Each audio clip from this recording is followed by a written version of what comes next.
Di dalam ruqyah syar'iyah tidak ada kaedah hembusan daripada hidung. Yang diajarkan oleh Nabi SAW adalah an-nafth ataupun at-taf. Ini sebagaimana yang telah disebutkan ya di dalam kitab Alish nafsaka bi ruqyati syar'iyyati ala daw'il kitabi was sunnati bisur. Itu rawatlah diri kamu, ya rawatlah dirimu dengan ruqyah syar'iyyah berlandaskan kepada Al-Quran dan sunnah dengan bergambar karangan daripada Syekh Badr Al-Failakawi. Yang diajarkan oleh Nabi adalah an-nafth, iaitu kaedah meniup ataupun at-taf, kaedah hembusan ataupun kaedah semburan. Sebagaimana yang kita lihat, perawat yang syar'i ini, yang mereka apabila mereka merawat pesakit, mereka bacakan ruqyah syar'iyah, maka mereka akan meniup kepada tempat sakit yang berada di tubuh badan pesakit.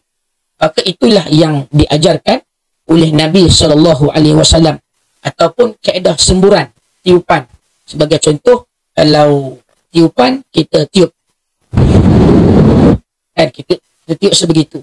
Ataupun kita hembus, ataupun kita sembur, kita buat. Kan? Jadi itulah kaedah yang diajarkan oleh Nabi SAW.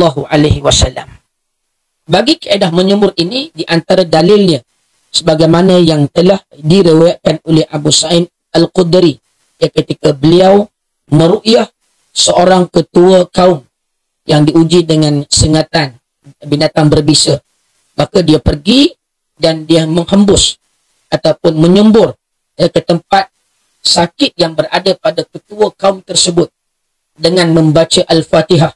Maka dengan izin Allah Subhanahu wa taala, maka ketua kaum tersebut disembuhkan oleh Allah Subhanahu wa taala dengan Al-Fatihah. Yang keduanya dalil, iaitu an-nafth, iaitu meniup, iaitu dalil daripada hadis daripada Aisyah radhiyallahu anha berkata, apabila Nabi SAW sakit, ya baginda akan meniup ke atas dirinya, iaitu dengan bacaan al-mu'awwidhat, iaitu surah al-ikhlas, surah al-falaq dan surah an-nas. Lalu baginda mengusapnya dengan tangannya, ya, ke seluruh badan ataupun ke tempat yang sakit tersebut. Maka ini di antara kaedah yang diajarkan oleh Nabi SAW. Dan ada juga kaedah yang diajarkan oleh Nabi SAW. Kaedah itu kaedah ruqyah tanpa tiupan, tanpa semburan ataupun hembusan. Maksudnya hanya ruqyah semata-mata juga diajarkan oleh Nabi SAW.